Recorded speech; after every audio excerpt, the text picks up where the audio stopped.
Olá, está começando mais um De Frente com a Lei. Estamos aqui pela TV Câmara Caxias, canal 16 da Claro Net, redes sociais da casa, plataformas de áudio. Já se encontra aqui conosco o vereador Elisandro Fiuza, do Republicanos. Fazia tempo, vereador, que não conversávamos aqui.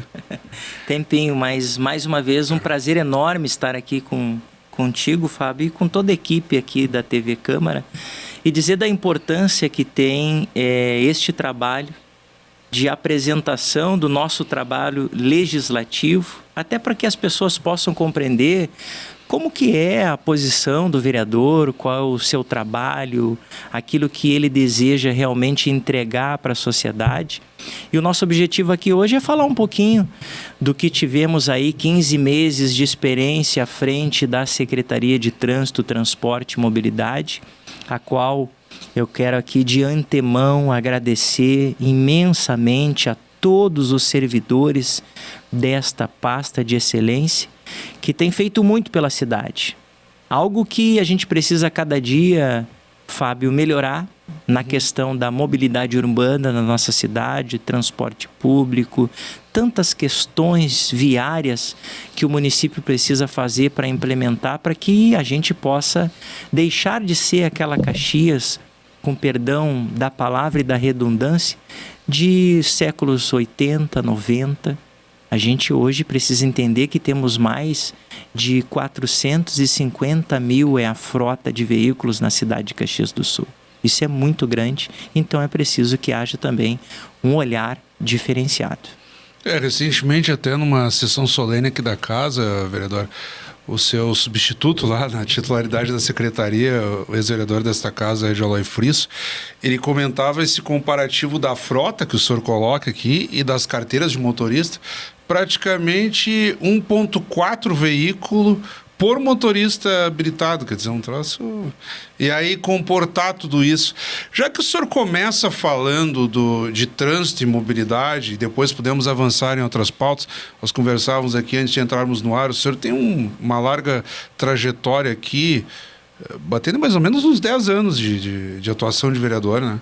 Se nós colocarmos aí entre licença e retorno e tal. Sim. Mas pegando essa pauta do trânsito e da mobilidade, vereador, como dar conta disso? Porque, citando também homenagens, vieram aqui dirigentes da Visat e reconhecendo que de fato não conseguem desenvolver um trabalho a contento como gostariam, pelo desafio da dinâmica de trânsito. Bom, a gente precisa compreender que Caxias do Sul hoje é uma grande metrópole. Hoje nós pode ter certeza que passamos mais de 600 mil habitantes. Sendo assim, o trânsito, a mobilidade urbana, o que se refere ao acesso à saúde, à educação, à segurança pública, não seria diferente. Claro que crescemos e crescemos muito. O que aconteceu foi que neste crescimento, de uma forma um pouco desordenada, não tivemos um planejamento estratégico a o ponto de podermos ir sanando, através do crescimento, essa entrega de mobilidade urbana. Quando foi feito, em meados, se eu não me engano, ali de 2000, um pouquinho antes, essa rede das estações de transbordos da EPI, né, Floresta e EPI Imigrante, era para ser sido feito também pelo menos as outras duas estações para interligar o norte e sul, a qual infelizmente não foi feito. O senhor fala no sentido de ter um dinamismo melhor da integração do transporte coletivo. Isso aí, da integração do transporte coletivo. Não sendo feita, ela atendeu só uma parte da cidade. E assim acontecendo, infelizmente, mudando-se os anos foram passando, e aí vem um cenário diferente, global, que foi da questão dos aplicativos. Claro. E advindo dos aplicativos, tirou muitas pessoas do sistema do transporte urbano coletivo. O senhor acaba tratando especificamente de um desinteresse pelo modal do ônibus, e que caiu, assim, havia um número antes da pandemia de 2020, Aqui coisa em Caxias de do Sul, 160, 170 mil usuários, isso né? aí, dia. E agora pouco mais de 90 mil, ou às vezes até menos. Em torno de 87 a 90 mil dia, usuários. E como recuperar isso, vereador? Porque daí eu fico pensando também no sentido do gestor. Aí estamos falando do prefeito Adilaudio Domênico, agora o secretário Frisso, enfim, outras pastas implicadas. O senhor pôde vivenciar isso de perto também. Como é que o sujeito vai decidir investir numa estação de transbordo ou numa dinâmica diferenciada sem a garantia de que os passageiros aumentem? Bom, a gente precisa, de uma forma humilde, copiar a estados e municípios que deram certo. Eu vou dar o exemplo aqui do Paraná, que todo mundo conhece, o sistema do Paraná, do transporte. Há muito tempo tem sido um case de sucesso, mas hoje, em especial, que está levando então aí a mobilidade urbana de excelência é o estado de Goiânia. Goiânia, então, tem feito um trabalho aonde ele tem buscado fazer integrações. Que até vereadores aqui da Câmara tiveram a oportunidade de fazer a visita. Ano passado, o presidente, o vereador Lucas Cariato e também o Frisso. E aí, no que eles retornaram dessa atividade, o vereador Capitão Ramon também bateu muito na história do bilhete único, de integração das passagens, que de certo modo acontece um pouco, né? Não, a questão é que em alguns lugares do Brasil já se tem a passagem gratuita, né? Onde o Estado, o município, tem bancado essa tarifa. Diferente de que alguns lugares, como Caxias do Sul. A tarifa zero, no caso. Tarifa zero. E para ter a tarifa zero, alguém precisa pagar essa conta, né? E nós não conseguimos reunir ainda este subsídio para chegarmos próximos desse fim. Eu, com sinceridade, entendo que tarifa zero é algo bem complexo nos dias atuais. Eu queria lhe perguntar qual que seria a viabilidade, porque alguns até... bom, nós vamos aqui discutindo e eu vou lembrando dos vereadores envolvidos nisso, que é legal também para dar um bate-papo, né? A dinâmica da instituição. Citei lá o Frisso, o ex-presidente desta casa no passado, o vereador Lucas Cariato, a vereadora Rose Frigério, o capitão Ramon, enfim. Perfeito. Muitos vêm falando disso e até os representantes da Visat, lembrando de municípios que adotaram isso, que é o que o senhor fala, e talvez até de uma iniciativa, um programa do governo federal nesse sentido, daí universalizando a tarifa zero. Qual seria a viabilidade disso, o senhor que até pouco tempo acompanhava isso de perto? Bom, nesse grande desafio à frente da Secretaria, nesses últimos 15 meses que passou, que tivemos ali até março agora deste mês, a gente entendeu que precisava dar uma resposta principalmente para os usuários do transporte coletivo, a qual também nos dá um privilégio de acompanhar essa programação. Nós temos que dar atenção para aquele que utiliza realmente o transporte diariamente, que precisa chegar no seu destino de uma forma de excelência, na hora certa, com conforto e sem burocracia, com uma tarifa justa que caiba no bolso. Como fazer com que tudo isso aconteça? Nós, então, separamos um grupo de trabalho na Secretaria de Trânsito, a qual esse grupo de trabalho muito enxuto, apenas de 2 engenheiros especialistas de tráfego, né? O Rafael, que cuida dessa situação, cuidava para a gente da situação do transporte, mais a Bruna, especialista também, engenheira, e também, se eu não me engano, ela tem uma docência na questão ambiental. E eu pedi para eles, eu preciso que até o final do ano de 2025, vocês me apresentem uma proposta para mim poder apresentar tanto para o governo, para o executivo, como também para a cidade, na questão de mobilidade urbana e sustentabilidade. Bom, eles se debruçaram, lutaram o ano inteiro. Em dezembro de 2025, tive o privilégio de que nós conseguimos nos inscrever no programa Multirão Brasil, um programa nacional, a qual possibilitava que alguns municípios do Brasil pudessem se inscrever e apresentar uma proposta sustentável. E aí? Inscrita no programa Mutirão Brasil, fomos credenciados, né, neste programa Integra Caxias, que é um sistema onde nós vamos estar construindo uma EPI Zona Sul, Nordeste e Norte, para fazer com que a integração realmente, que fica apenas na Imigrante e na EPI Floresta, fique de uma forma universalizada em toda a cidade de Caxias do Sul, com uma única passagem. O que acontece agora?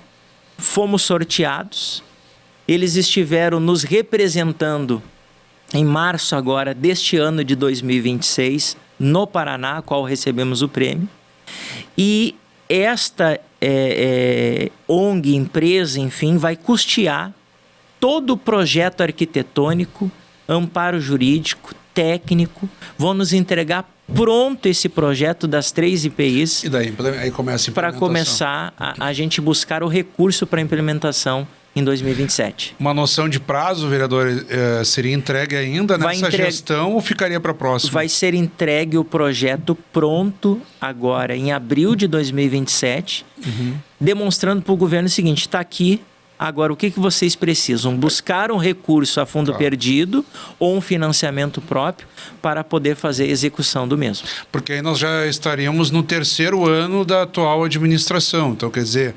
Poderia ser entre o final desta e uma próxima, daqui a pouco.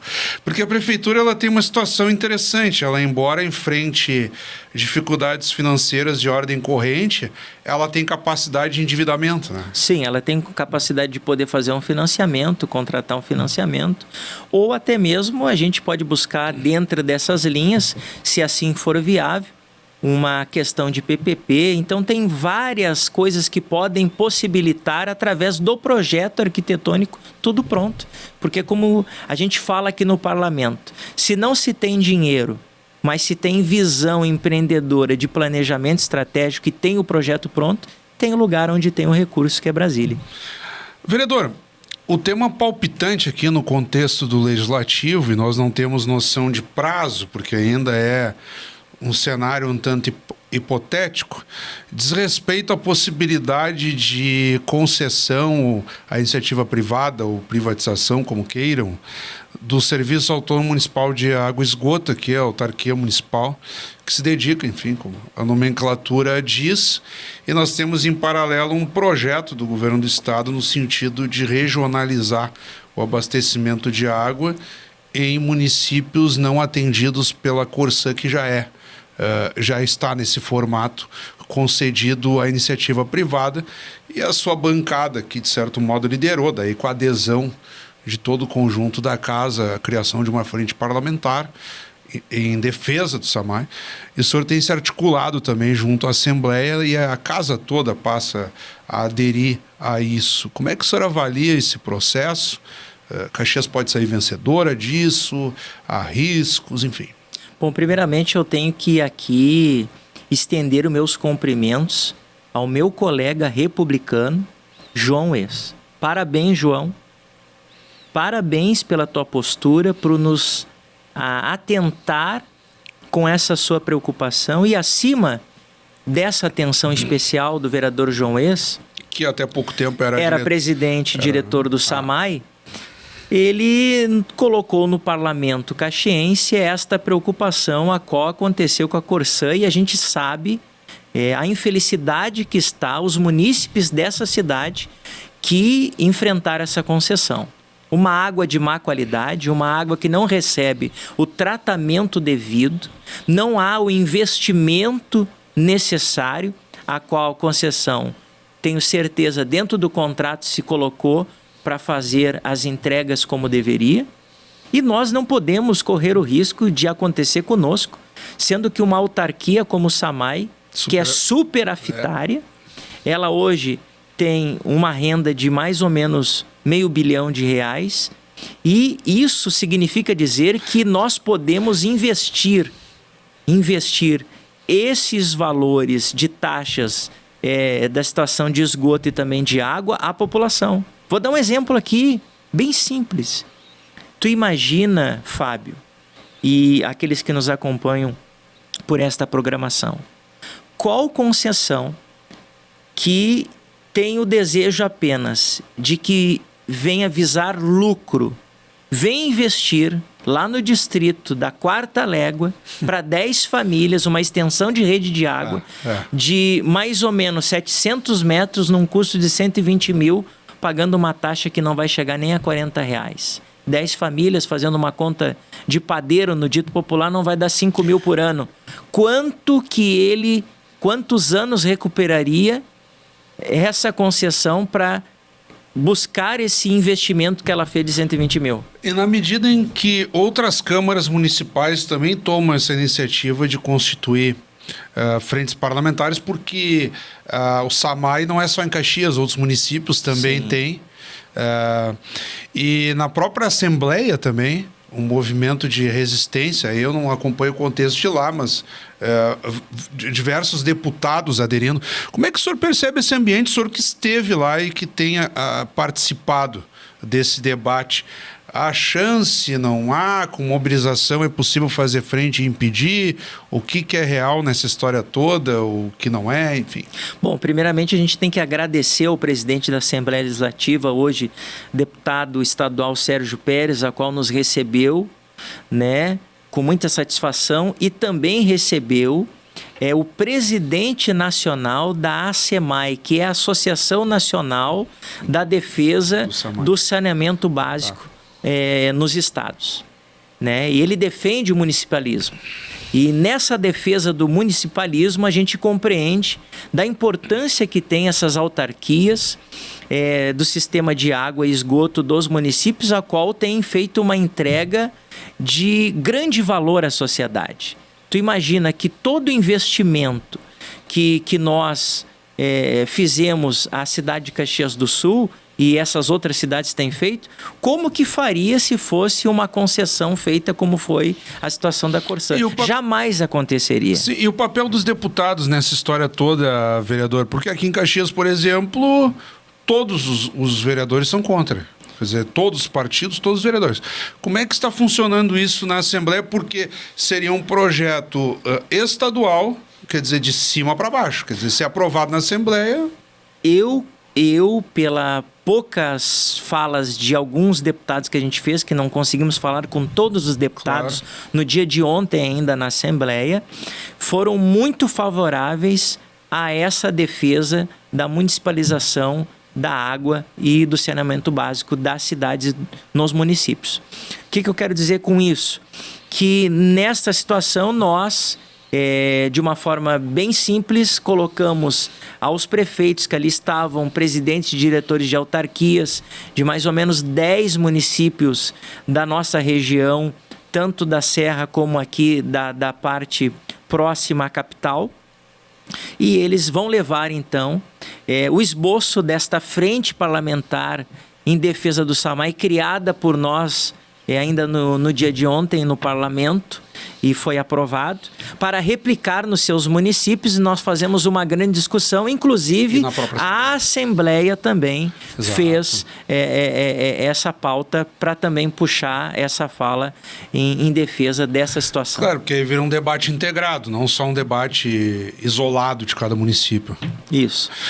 E, vereadores, estamos agora chegando mesmo na reta final do nosso programa. Breves segundos, digamos assim, passa rápido, né? Passa rápido. E o pessoal que nos acompanha já vê na tela os seus contatos. Espaço ainda é seu. Bom, primeiramente, mais uma vez agradecer, Fábio, por essa entrevista. Nós estamos aqui na bancada do Republicanos no 2º andar, à disposição de todos vocês. Nosso gabinete fica em frente à bancada. E se você quiser nos contatar, você pode ligar neste número que está aí no rodapé do seu vídeo, 549-9998-4267. O gabinete do vereador Fiuza e toda a assessoria está à sua plena disposição. Muito obrigado mais uma vez. A honra foi toda nossa, como sempre. Acabamos de conversar então aqui com o vereador Elisandro Fiuza, do Republicanos. Obrigado pela audiência. Até o nosso próximo encontro.